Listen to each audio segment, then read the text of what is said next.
Hello, welcome everybody to today's CITRIS Research Exchange. I'm Brandy Noneke, the director of the CITRIS Policy Lab, where we support interdisciplinary tech policy research and engagement.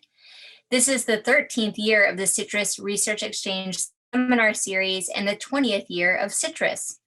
Today we are joined by Morgan Ames. Morgan researches the ideological origins of inequality in the technology world with a focus on utopianism, childhood, and learning.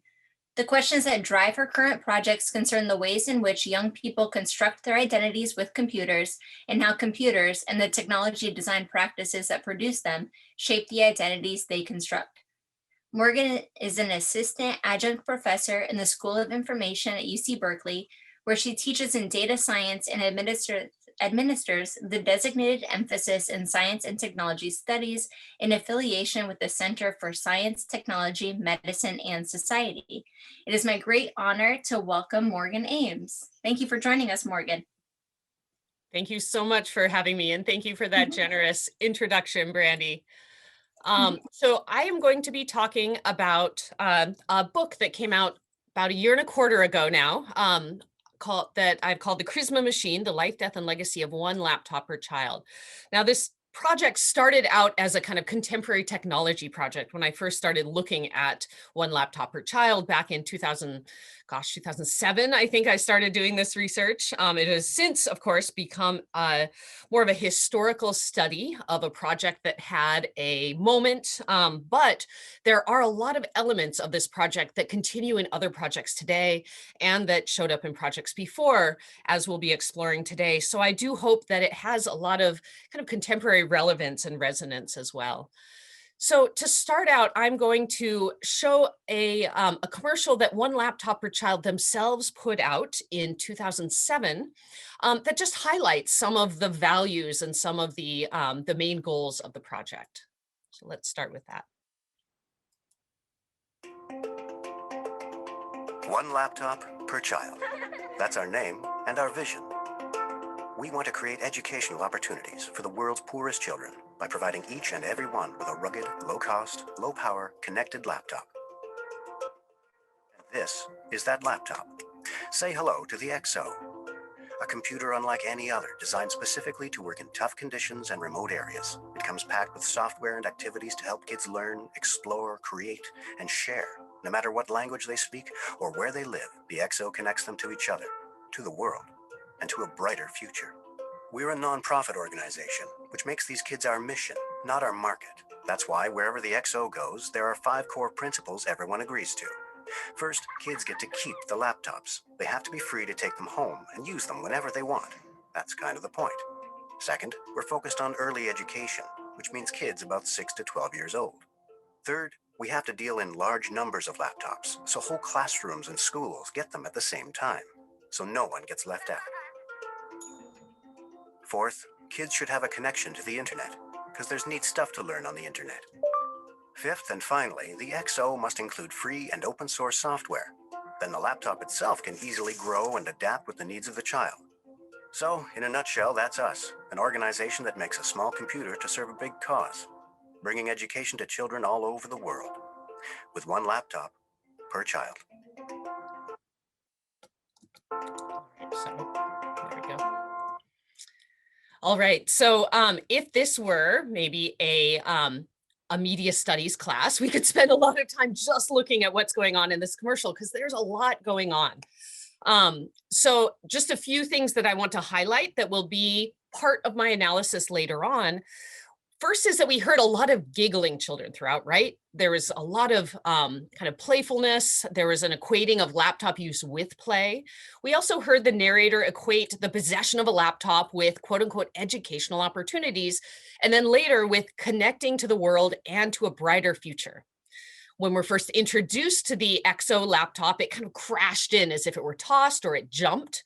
And then it moved its ears, it nodded its head and said hello. This is a kind of anthropomorphization and a playfulness that, again, kind of echoes through this project. We also saw a cartoon laptop on the very tip top of a mountain, literally getting rained on while the narrator talked about ruggedness. And there aren't a lot of electronics that would be okay with this. It also showed Wikipedia in English, even as the narrator said it would connect children no matter what language they speak, which I thought was an interesting bit of slippage. It talked about kids owning their laptops. This was framed in the project as a really positive thing, but as we will see, there's really big implications about who would be responsible for repairs and who would be responsible for kind of upkeep of these machines, which I found was a major problem. It also literally showed laptops growing on trees. And suffice it to say that the networks of manufacture, supply, and maintenance were anything but naturally occurring. There was a statement of there's neat stuff to learn on the internet. I won't be able to unpack this, but that's also a kind of troubling statement in a lot of ways, given everything that's on the internet and how much of it is not very appropriate for children. But finally, it talked about free and open source software and how with it, the laptop itself, quote, can easily grow and adapt with the needs of the child. So again, we get these natural, kind of inevitable, organic metaphors creeping in, right? Free and open source software was really important to the popularity of the project, which is something I do go into more in the book and I'll touch on in this talk today. But overall, there's a lot that is packed into just this commercial, right? It's a really nice microcosm for the project more broadly. Oops, which I don't want to play again, as is this quote. So this is a quote that Nicholas Negroponte, who is the project's co-founder and chief spokesperson, stated in 2007. He said, "I don't want to place too much on OLPC, but if I really had to look at how to eliminate poverty, create peace, and work on the environment, I can't think of a better way to do it." So it's very easy with our 2020 eyes to look at a quote like this with possibly some derision, right? This seems very hubristic. This seems very kind of extreme.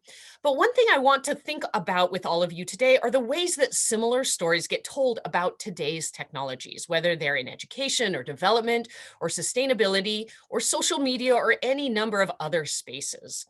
So I want you as best you can to put yourself back into the tech world of 2005. This is when one laptop per child was first announced.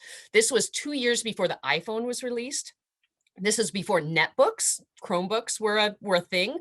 In fact, OLPC would later take credit for popularizing netbooks, though the idea had been around kind of in various forms before then. This was before maker spaces were a really popular thing, right? Before MOOCs, before those massively open online courses. And before tech-heavy charter schools really took off. So within this context, let's talk a little bit about this particular study. So this study is a case study in a series that I'm calling Charismatic Technologies. And when I approach studying something that is quote unquote charismatic, which I'll get into in just a moment, I take a few different pathways into it. One is historical. Where did these ideas come from? Why did this project or projects like it inspire so much utopianism and so many across the tech world? Where have similar promises been made? Have they been made by the same people? There's also, though, an ethnographic component that's really important to me. I for this project, conducted fieldwork in Paraguay and with some other one laptop per child projects around the world to be able to answer how did this charismatic vision that was very popular within the tech community translate to these places that this project was meant to impact, right? And then, of course, more broadly, what can the legacy of one laptop per child tell us about other technology projects, as well as what are some of the dominant ideologies in the tech world more broadly? So when I say charisma, there are a few different elements that I want to focus on. So we might think about technology as a kind of fetish object, right? We kind of fixate on the materiality of a fairly passive device as kind of its source of power. In contrast, though, a charismatic object might be possibly frustrating to use. The physical form may not be as important. It derives its power more as a symbol for it has a promise of doing something in the world. What's important is not so much what it is, but what it promises to do. In this case, this charismatic technology provided a lot of the people involved with the project a sense of purpose, a sense of direction, conviction, and many of the stories they told about it made its effect seem inevitable, made progress seem natural, inevitable. We saw a bit of that in that commercial, right? It also, interestingly, makes resistance seem unnatural, right? It forecloses alternatives in a number of different ways. I'm also going to argue in this talk that ironically, it relies on appealing to a status quo. It relies on appealing to an image of the world that those who are kind of enamored with the project already hold, and thus is often a somewhat conservative force. And I mean this with a small c rather than the political conservative. And I'll get more into that in just a moment. So I'm going to start by talking a bit about the origins of the project. So Nicholas Negroponte, who is by far the most recognizable public spokesperson for the project, did not take credit for the idea of the project. He very publicly credited a fellow professor of his at the MIT Media Lab, Seymour Papert, with the inspiration for it. He would often say things along the lines of this quote: "The initial ideas for one laptop per child came in the late 1960s and early 1970s when a man named Seymour Papert made a very simple observation, and that is that children learn different." I feel like there's a think different kind of Apple connotation here, when they write computer programs, because the act of writing a computer program is the closest you can come to thinking about thinking. So I want to spend just a little bit of time on this historical part because it's important for understanding why the project was so charismatic. One laptop per child's model of technology-driven cultural change has been fairly common in other education and development projects, and the same charismatic promises that are made in one laptop per child live on, attached to a number of other technologies. So this legacy is particularly strong at the former home of one laptop per child founders, Negroponte and Seymour Papert, the MIT Media Lab. And in particular, Papert's signature contribution of constructionist learning, as well as Negroponte's digital utopianism, have been really deeply woven into the lab's culture from its inception, as has an anti-school, I taught myself sensibility. And I want to dwell in particular on Papert's ideas behind constructionism or constructionist learning, because their influence on OLPC is particularly strong and not as often discussed as compared to Negroponte's more digital utopianism. So Papert brought constructionism to a mass audience in his best-selling 1980 manifesto Mindstorms, and its first application, the Logo programming language, was popular across the early 1980s in an early push, very much like today's push, to teach programming to children. This is something I, in fact, encountered in my own elementary school in the mid-1980s. We learned a bit of turtle graphics and Logo. The origins for this go back a bit farther, though, and this is something that Papert writes pretty extensively about in his own, in his books and articles. This is a picture from 1962 of Marvin Minsky's lab. And when Papert joined MIT in 1964, it was to work with Marvin Minsky in his artificial intelligence lab. As part of this lab, Papert also encountered MIT's nascent hacker culture. And this was a label that they took on themselves and then kind of more widely popularized throughout the 1980s and 90s especially. Papert's encounter with this hacker group at MIT would set the course for much of his life's work. Papert explains that one of the main reasons he decided to even join this lab was what he called this hacker group's, quote, wonderful sense of playfulness that I had experienced there on brief visits. This came together, Papert says in Mindstorms, in all-night sessions around a PDP-1 computer that had been given to Minsky. It was pure play. In another book, The Children's Machine, Papert writes, at MIT, I had my first experience of the excitement and the holding power that keeps people working all night on their computers. I realized that children might be able to enjoy the same advantages, a thought that changed my life. And here we can start to see some of those origins for the idea of one laptop per child. So one thing that, that I am somewhat critical of with this project is the role that people's own childhoods, or their nostalgic reminiscing of their own childhoods plays in these projects. So Papert was very open, for example, that he used his own childhood as a model and as inspiration. He said in Mindstorms, for example, "I shall in fact concentrate on those ways of thinking that I know best. I begin by looking at what I know about my own development." And this is something that other people who ended up contributing to some of Papert's other projects, as well as One Laptop Per Child, talked very openly about. They wanted to bring the kinds of wonderful experiences that they remember having with computers to other children. So, oh, sorry. Papert also contributed to Mindstorms. This has a clear connection to that 1980 book that he published. Lego took that up and developed robotics kits. And I want to just take a moment to dwell on the ways that nostalgic design, as I call it, ended up playing out in the One Laptop Per Child project. So first we have a playful appearance, right? The prototype machine that Negroponte talked a lot about in 2005 and 2006 had a hand crank for charging. That actually didn't work out. It was never on a production model. But the production model did have these anthropomorphic ears, right? And we saw even in that commercial, the computer kind of nodding and moving its head around. These laptops were ruggedized. They were rugged enough they were meant to withstand the roughness of child use. They also were meant to be easy enough to repair that Papert said literally a child could do it and would want to. It would be a valuable learning experience. These laptops came preloaded with a lot of games and, more importantly, game engines, physics engines and other kind of environments for building games. And this centered a kind of technical play that has long been targeted in the media at boys specifically. And of course, One Laptop Per Child was not targeted specifically at boys, but it didn't really push back against this kind of boys culture of gaming. The software that shipped with this machine was open source.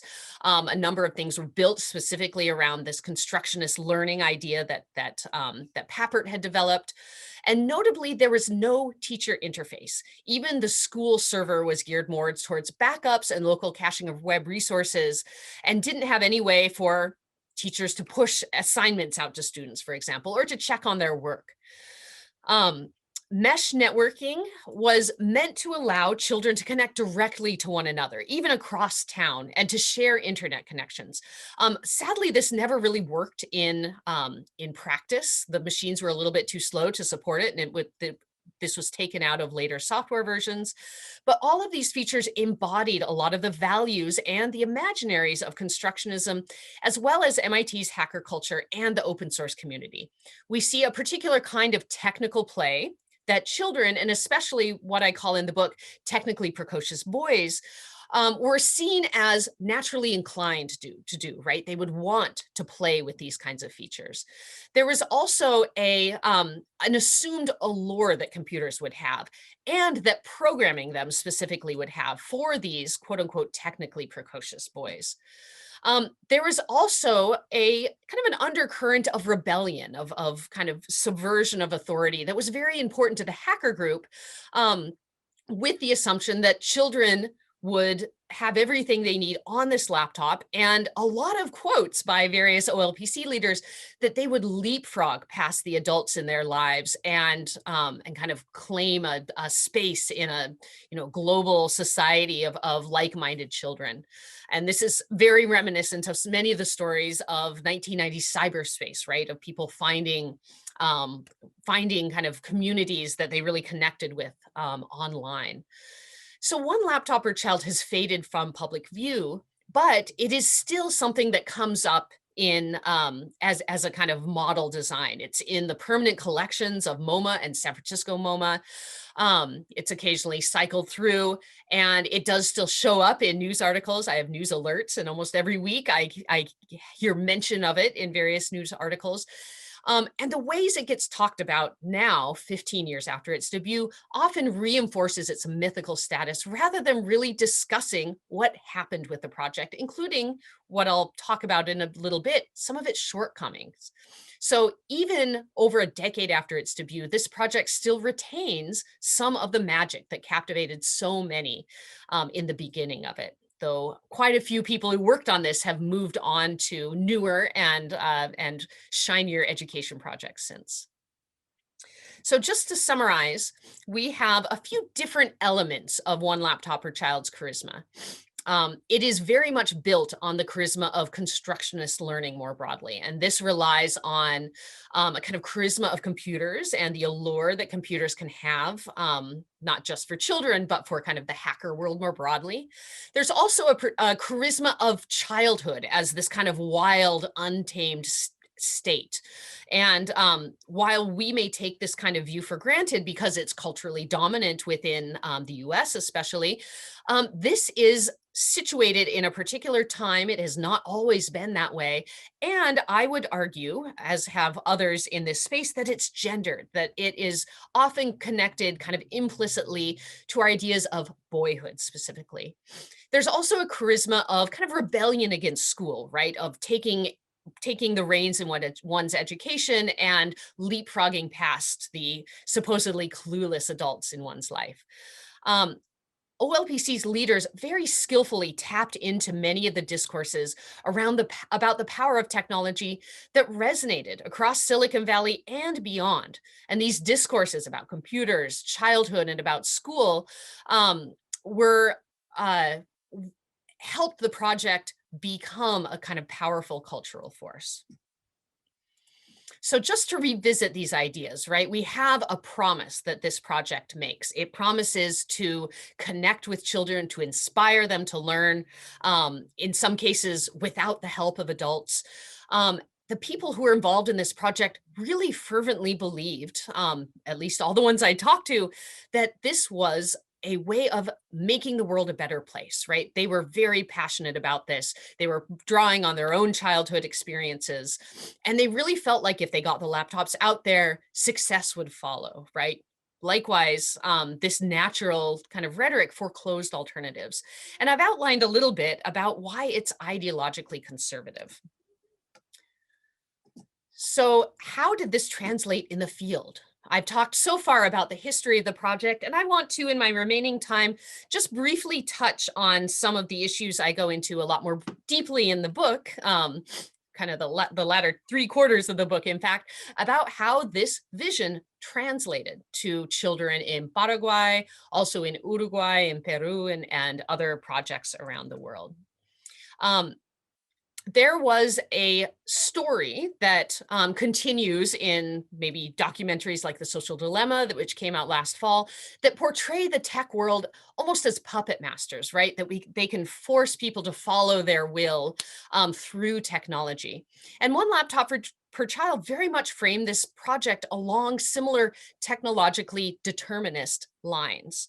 We saw a little bit of that in that opening commercial that I showed, and project leaders often reinforce that in public talks and mailing list discussions about the project, right? Just getting the laptops out there would translate this vision.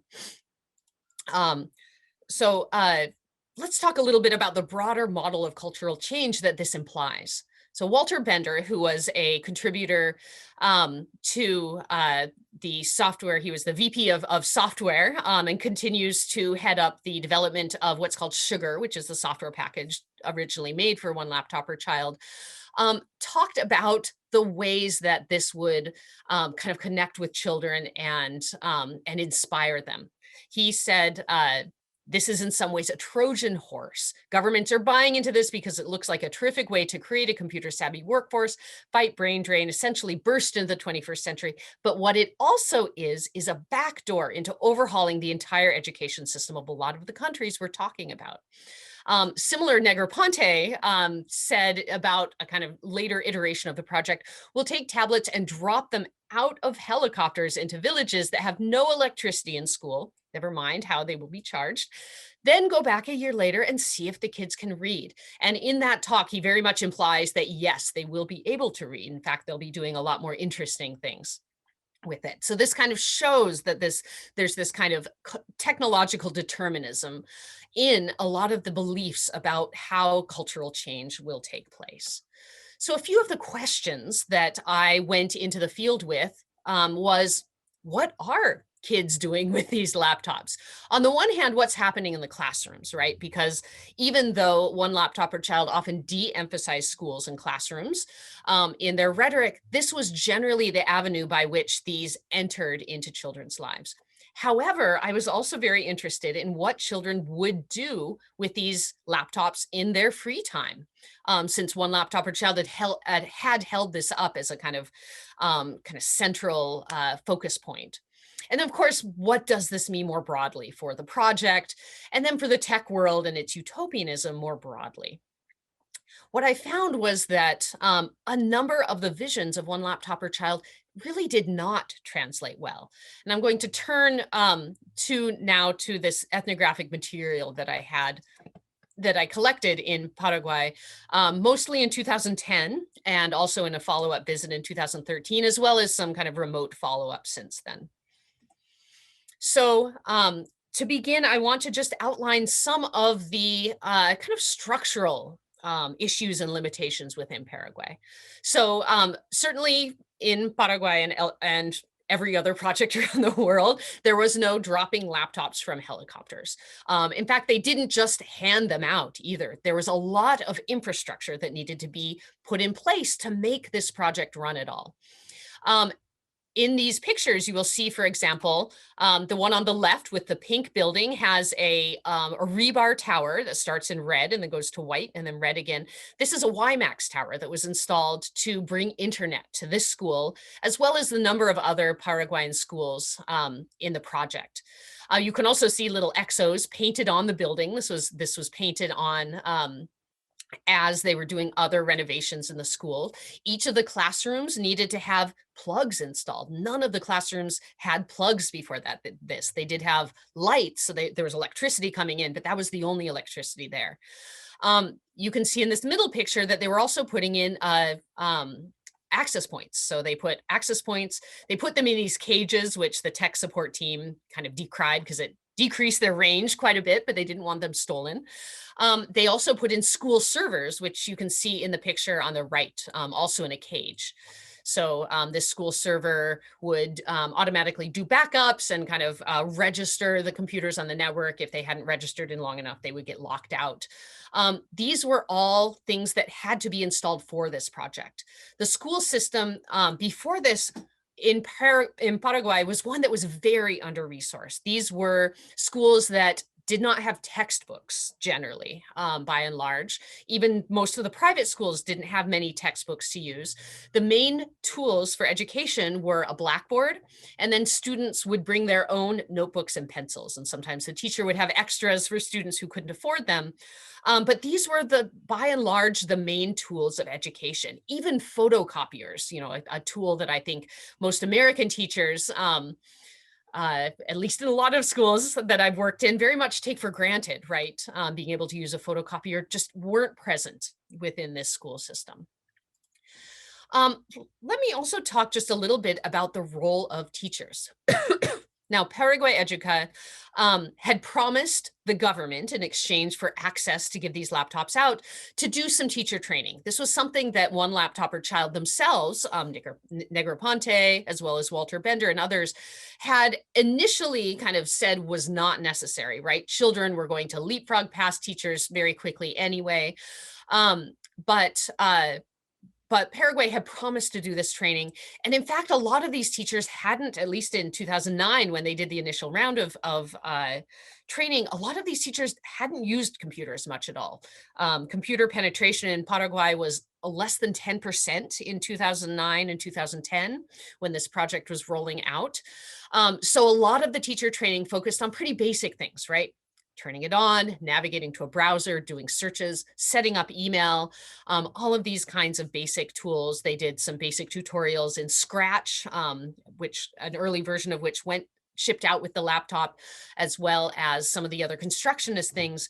But there was an assumption among the staff at Paraguay Educa that after this training, teachers would become passionate about this project as well, and would find the laptop charismatic, would want to use it in the classroom, would see the potential for it, right? So a lot of the training focused more on fairly basic tasks rather than trying to communicate the vision of the project. What I found, though, when I visited, and what Paraguay Educa certainly noticed as well, was that nearly all of the teachers had much bigger concerns than this laptop project. They had to teach 4 subjects per day in just 3.5 hours of classroom time. They often did it again with a separate group of students in the afternoon, sometimes even a different grade level. They had no textbooks, photocopiers, paper, or supplies. They brought their own chalk. Kids brought their own notebooks and pencils. And moreover, they had very low pay, about half of the official Paraguayan minimum wage, and no benefits. So many of them just did not use this laptop. Almost all of them did not use this laptop in the classroom in the first year. The teachers, in fact, told me that they initially saw it as a jueguito, a little toy. So Paraguay Educa, to their credit, noticed this, and they worked on fixing this problem by hiring full-time teacher trainers for every school in the project. This provided ongoing social support for teacher use, but it made the project a lot more expensive, and it made it harder to scale, right? I think this gets up at, this highlights some of the limitations of kind of scaling education, that human contact and human kind of adaptation is always so important. And that's something that is very hard to scale. So with these teacher trainers, the project started to see somewhat more laptop use, but there were still some other translation failures. One thing that I found when I arrived about 1.25 years after the laptops had been given out was pretty sobering. And that was that 2/3 of students hardly used their laptops at all. About half were really just not very interested in them. They needed to help their families, maybe with babysitting or family businesses, or they'd rather play soccer with their friends or watch television. And they didn't find the laptop applications very compelling. They often talked also about being frustrated by some of the technical limitations of the laptops. This was a laptop with only 2 gigabytes of not memory, but hard drive. It had a solid state hard drive, but it was very small. It was also very slow. The keyboard was a little bit too thin, and with repeated use, the keys tended to fall off. And which you can see a little bit in this image, right, of 2 laptops being repaired. There were also issues that came up, little niggling breakages that made the laptops more frustrating to use, even if they were still functional. And you see that in also one of these laptops with some broken pixels in the screen, right? All of these things together meant that there were a lot of kids, about half of them in the project overall, that just were not very interested in these. These were not what Papert called the Proteus of machines, was something to appeal to everybody. About 15% of students, though, had unusably broken laptops. And this wasn't software problems, which the tech support team could address. These were hardware issues. Paraguay Educa, following the lead of one laptop per child, initially didn't emphasize breakability, because one laptop per child leaders has always talked up how indestructible these laptops were and that kids could do repairs. So Negroponte, in fact, was famous for kind of flinging a laptop across the stage and then picking it up and then turning it back on and showing that it still worked. But this was not the use case that a lot of children had when they broke their laptops. They were often walking around with their laptop screen open, sometimes taking pictures with the camera that was on the same side as the screen. And then, you know, if that falls on a cobblestone, that screen is very likely to be broken. There were a number of other small design flaws that made the laptop a lot more fragile than intended, and replacement parts ended up being really expensive for these families. Screens, for example, ran about $65 direct from the manufacturer. And we might look at that and say that's maybe a pretty good deal, right? If we might pay more to repair the screen on our smartphones. But for a lot of these Paraguayan families, especially the more rural families that tended to be subsistence farmers, that was something that was completely out of reach. And initially, at least, the children themselves were responsible for this. Paraguay Educa, the NGO, also had trouble sourcing these repair parts. one laptop per child said they were too small to deal with orders of repair parts. They didn't expect that projects would need many, and so they didn't really make an agreement with the manufacturers to provision them to projects. So Paraguay Educa ended up relying on larger projects like that in Uruguay, Plan Ceibal, to as a source of kind of repair parts. Plan Ceibal could place a large order because Uruguay's project was much larger, and then Paraguay Educa could buy some off of Uruguay out of goodwill. So this shows that some of that vision of cultural change was a lot more complicated in reality, right? This is not just about getting laptops out there and children would naturally kind of take to them. It was not just about access. And this is something that continues to come up in arguments today about tech use, right? Access is of course, a very big issue. And I think we've seen this especially in the last year with COVID. But there's a lot more to the story than just access. There's a lot of training and use and inspiration in a lot of cases.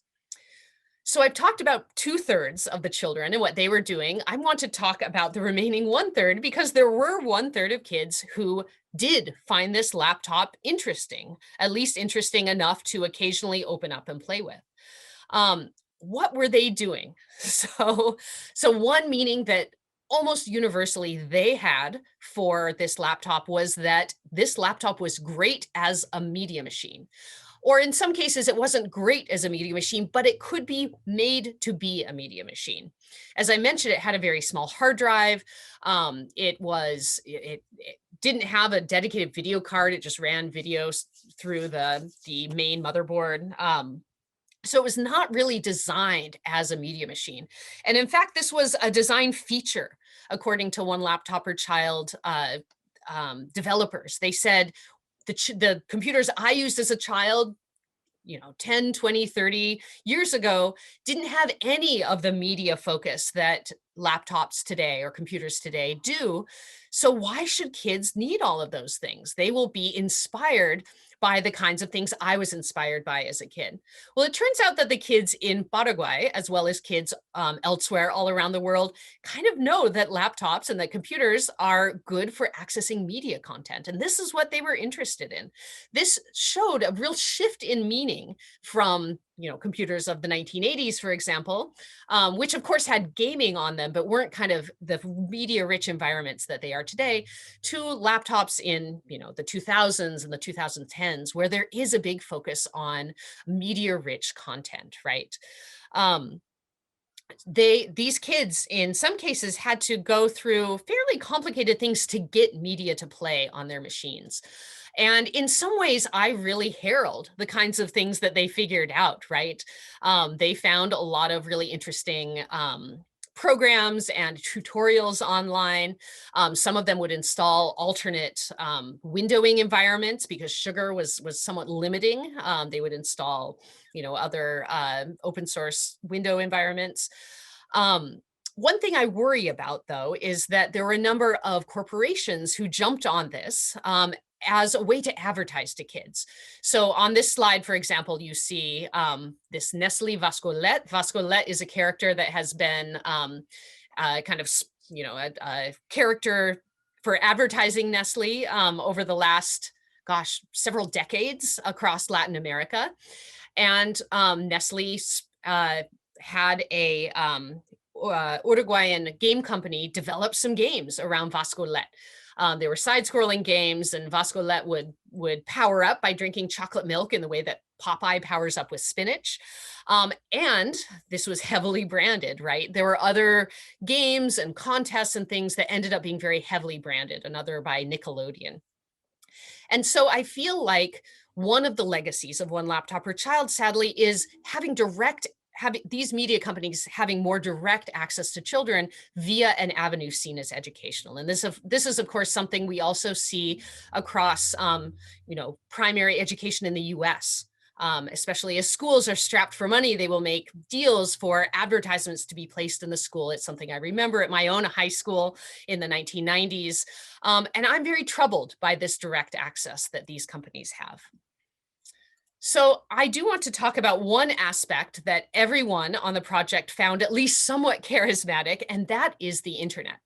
So there are, of course, a lot of children who found great things on the internet, but even teachers found the internet very charismatic. One teacher quoted that I quote here, said in an interview, "We had a meeting with phase one teachers." These are the kind of teachers in the initial rollout of laptops in Paraguay.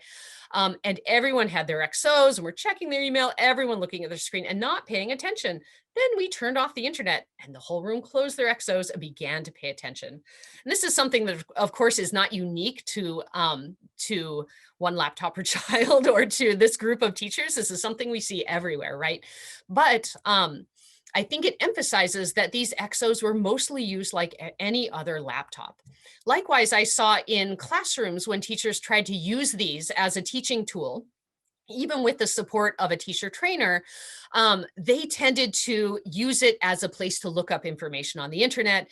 The second most common use was using it as a word processor program. This made it easy for these teachers to include students who didn't have their laptops that day, right? They could have students double up, one student work in their notebook while the other typed on their screen or on their computer. This also made it easiest to adapt existing lesson plans to use these tools. The internet was clearly captivating for teachers as well. But it was very hard to use some of the more constructionist tools like Scratch when students had direct control of their laptops and would often uninstall programs like Scratch or eToys or Turtle Art in order to make room for downloading more media content.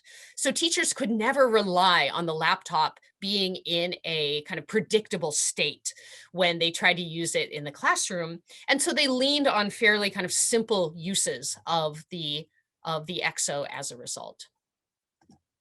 So as we wrap up, I want to talk a bit about what I saw as a kind of catch-22 in this project, as well as in other charismatic technology projects. Charisma, of course, played a really big role throughout the One Laptop Per Child project, in holding this laptop up as a symbol to rally around. Even if the laptop didn't follow through on these promises, this really helped One Laptop Per Child maintain motivation and conviction in the face of what might otherwise have felt like impossible odds. But there was a dark side to this charisma too. On the one hand, it could blind people to what's actually going on in the project. It also set up expectations for quick fixes, and it sort of primed people to only see what they want to see. And this is something that came out very strongly in my fieldwork in Paraguay, as well as beyond. And I continue to see, related to my current research on Minecraft's role in training the next generation of computer programmers, right? There's a catch-22 also of project funding. These projects have to promise big to get attention, to get funding. They have to promise big to be charismatic.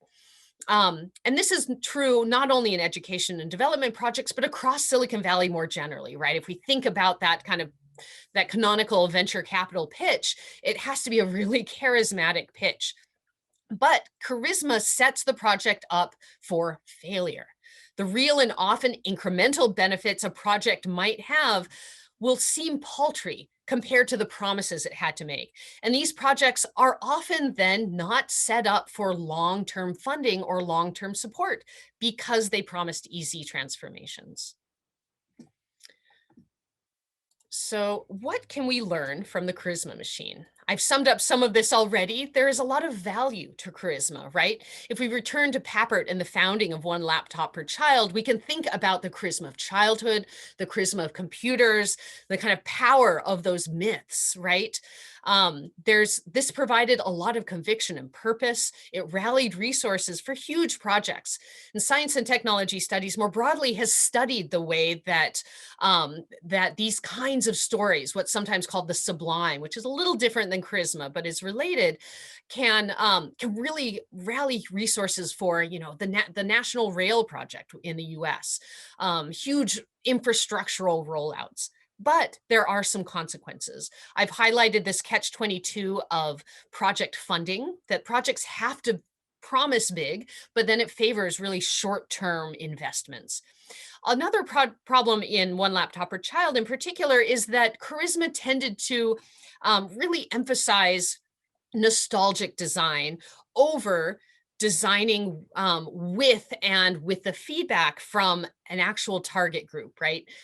Certainly human-computer interaction more generally, as well as human-centered computing, has focused very much on including lots of stakeholders, but most importantly, the end users of a product in the design process itself. And there are a lot of different frameworks for this, participatory design, but there is still a tendency in the tech world that I see more broadly, and that really comes out in projects like this, for people to lean on their own experiences and to value them a lot more highly than the experiences of kind of target groups, right, of beneficiaries of the project. And in the case of One Laptop Per Child, there was basically no contact with the target population before these were handed out.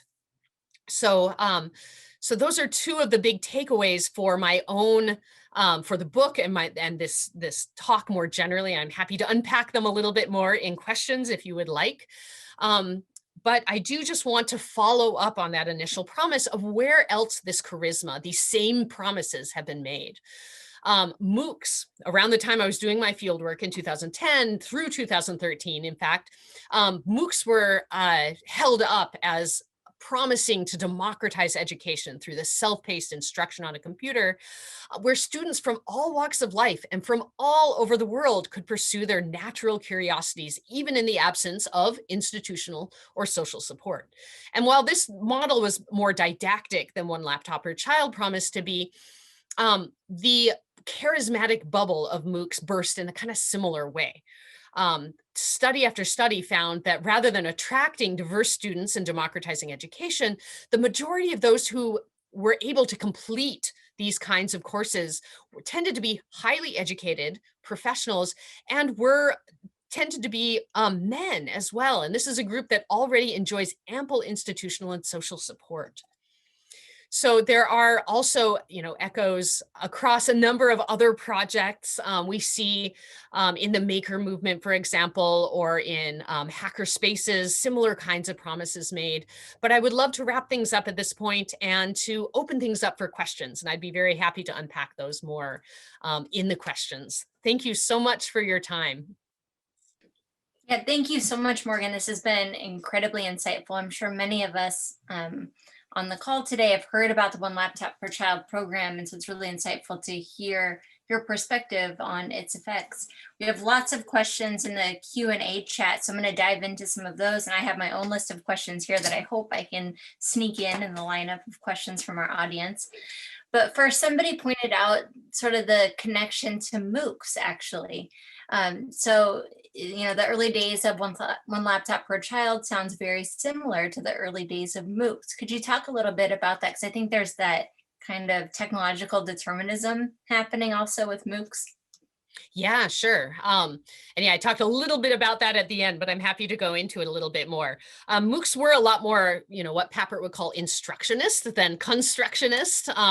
They tended to be more didactic, but there were very similar promises made. And as I pointed out, many of those promises were similarly unable to be fulfilled, right? It's not that MOOCs don't exist. Similarly, it's not that One Laptop Per Child has completely ceased to exist, right? There's still, as I said, I still get those news alerts almost every week of OLPC coming up in news articles, or still donations coming into that project, or later subsequent visions of it.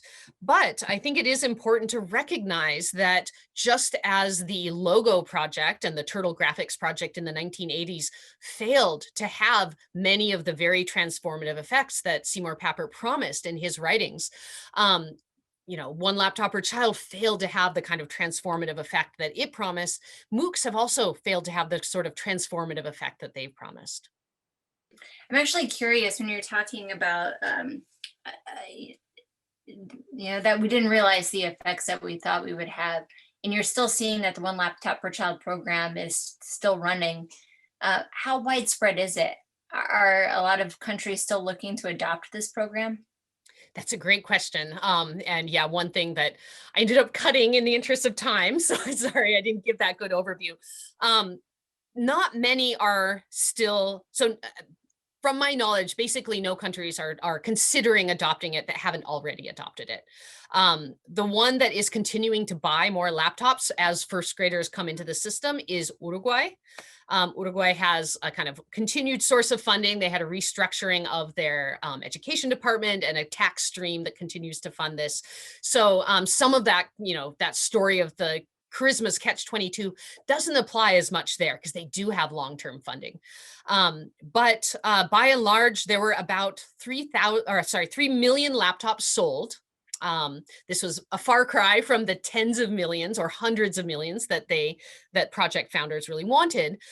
Almost all of them went to Latin America, interestingly enough. A lot of the early rhetoric kind of targeted Africa in a kind of problematic heart of darkness kind of way. That's actually how I heard of it mostly, was in sub-Saharan Africa. Yeah, but Rwanda was the only one with at all a sizable project there. And there wasn't a lot that was kind of, publicly examined about the Rwandan project. There were various news releases and such, but I find those are very difficult. It's a difficult to gauge what's really going on in a project from those news releases. But yeah, Uruguay and Peru had very large projects, and then a number of other places, largely in Latin America, had kind of medium to small projects, and Paraguay was one of those kind of medium-sized projects. Yeah, so this project, really came out of academia. And so we have this great question about the role of academics. So the question is, we're curious about your thoughts on how this utopian thinking continues to be reflected in MIT's Media Lab more broadly. Is there a good source you can recommend about how researchers can avoid falling into similar charisma traps? Yeah, thanks. And thanks, Ken, for attending. So I will give the kind of academic cop-out answer and say it's complicated, but I will elaborate on that a little bit by saying that, Scratch, the programming environment Scratch, in many ways is a continuation of a lot of Seymour Papert's vision for constructionist learning. But I do feel like Mitch Resnick has learned a lot from One Laptop Per Child, from a number of other projects out there. And he's very thoughtful about the ways that Scratch has been implemented. That said, Scratch still does have issues with being generally more popular with boys, right? They've tried to actually push back against some of these kind of cultural ideas that we have that were especially established in the 1980s around boys being kind of naturals at computers. And I think this has had some limited success, but it's somewhat limited. And there are great researchers like Rika Rose-Rock, who studied with Mitch Resnick, but is now at University of Colorado Boulder, who really emphasize equity and really take an open-eyed look at that. So Scratch, I think, is one example where some of these ideas live on, but they have been transformed in various ways. There are certainly people who are still associated with Media Lab who are very much kind of Papert acolytes, I would say, and still very enamored with this, in part because they see themselves reflected in these visions, right? This is not just something about like a belief in the world. This is a belief about themselves. And this is something I encountered a lot when I was doing my research, right? A lot of people said, this is so core to my own identity. So I think that that's a really, in some ways, an important acknowledgement, but a tough one. And it can make it tough to kind of, hold the charisma in check. I would hope, though, that maybe my book can give some tools if you're interested in following up on that. I do go into a lot more detail on all of this there. Yeah, I think you hit on a really good point there, that we need to check ourselves and understand, am I approaching this problem from, my own blinders on, and how can I make sure that I'm not trying to implement a project that is unlikely to be successful. So thank you for that insight. You had mentioned that a lot of these programs, I can't believe Negroponte even said essentially just drop the laptops there and miraculously everything will work. Somebody brings up a really insightful question about teacher training. So they say about teacher training and moving beyond access, you mentioned the role of inspiration. Were there any interventions done once it was realized that teachers didn't have the assumed charisma around the tools, including pedagogical training, interviews, inquiry with teachers? Yeah, that's a great question. It varied a lot from place to place. In Paraguay, one role that the teacher trainers had, that these employees of Paraguay Educa who worked full-time in the schools to help teachers, was to try to translate that vision. That said, they were in a really interesting position of being locals, right? But having a more extensive training and being selected in part because they could kind of reflect some of the vision, at least, back to Paraguay Educa. That's why they were hired, because they made it clear that they could see that and that they could evangelize that to some extent. It varied by teacher trainer, and certainly their role was to help promote that.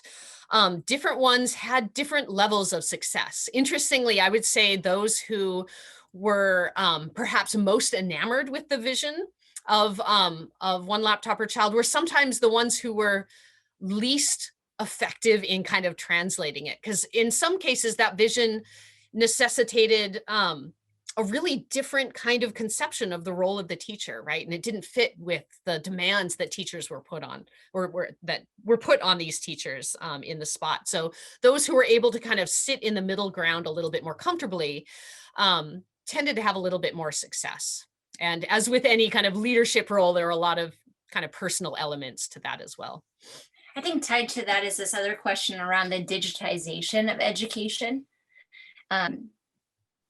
So what do you think happened first? Do you think that there was an emphasis in these countries to turn to technology as a solution for many of their education problems, or were they approached through this program then thinking, oh, this, let's listen to these really bright people from MIT? Yeah, more around the digitization of education and why this is happening. Yeah, that's a great question. It varies a lot by country. So my own somewhat cynical take, bolstered by the work of Anita Se Chan and others who have done research in this space, is that in Peru, for example, the buying that, there's a kind of long tradition of leaders in Peru and Chile and elsewhere having contacts with, not only MIT, but other kind of elite American institutions as ways of kind of bolstering their own legitimacy. And my own cynical take in Peru is that these laptops were bought largely as a publicity stunt. They were handed out. There were great pictures of smiling kids holding up laptops. The officials who were in charge of this got reelected, and then there was no follow-up. Peru in particular had very little teacher training, almost none. No way of charging the laptops in many of these remote schools. There was talk early on of like giving out solar panels, but that was never followed up on. So, if I look at Peru, I can be kind of cynical and say this was PR for elections, right? And there wasn't a lot of follow-up. At the same time, it fit a broader kind of narrative around the power of open source and kind of distancing oneself from kind of American companies, although of course MIT has roots, strong roots in the US as well. In Uruguay, I would say that there was, it just varies from place to place. I think in the interest of time, I'll leave it there, but I'm happy to elaborate. Yeah, I have two quick things I want to pick up on. There are so many interesting questions here, and I know we're almost at time. But the first, this is a nice tie to your talk about the role of government officials. So I want to make this point that an audience member made, that given that Negroponte essentially marketed to government officials as buyers, not to end users or school systems, is it any surprise that hype and vision supplanted design-centered humility and emphasis on iterative development? Yep. In some ways, no, it's not a big surprise, right? That said, I feel like they had an opportunity, and many tech projects have an opportunity to really centered, community-based design and community voices in a way that very few do right now. Unfortunately, doing that kind of work does take a lot more time. It does lead to kind of complicated processes, right, where different voices come in and you have to mediate these responses. But by and large, we have a lot of experience with this more broadly as a culture, because this is how our government is set up. And as much as we kind of decry the very slow moving gears of government, this kind of deliberative process is what often makes things like this slow. And there is talk, one of my colleagues, Deirdre Mulligan, has been doing a lot of work, who works at the intersection of STS and law in the School of Information. She has been doing a lot of work on what it would mean to have a deliberative software development process, right? What would that look like if we use the same kinds of tools that are used in government, in kind of lawmaking, in a software development context, especially when software is going to be used by the government, possibly to decide, the futures of people. So I feel like there is, I don't know, there's promise there. It was certainly not followed in this project. It's unfortunately not generally followed across the tech world. There's still very much a feeling that I learned as a computer science undergraduate here at Berkeley myself, that we're, the computer scientists are the smartest people in the room and they know best. And this is something I saw a lot of in One Laptop Per Child, sadly. And it's something that I hope that accounts like this and other accounts of technology development, especially the kind of failures that happen, can help sensitize people in the tech world to the value of really of humility and really honestly working with people and valuing many diverse voices. Yeah, thank you so much for those important points. And on that note, I'd like to encourage everybody to check out your book, The Charisma Machine, The Life, Death, and Legacy of One Laptop Per Child. Copy over here. There it is. So Morgan, thank you so much for joining us today. We're really honored to be able to host you for today's CITRIS Research Exchange. And thank you to everybody online who joined us and for the really great and thought-provoking questions posed. So thank you all. Thank you all. And if you do want to follow up, I'm very happy to answer emails or tweets. Do feel free to reach out, because I know I wasn't able to get to all of your questions. So I very much welcome follow-up. Thank you all for coming. And thank you so much, Brandy, for having me. Oh, it's my pleasure. Thank you.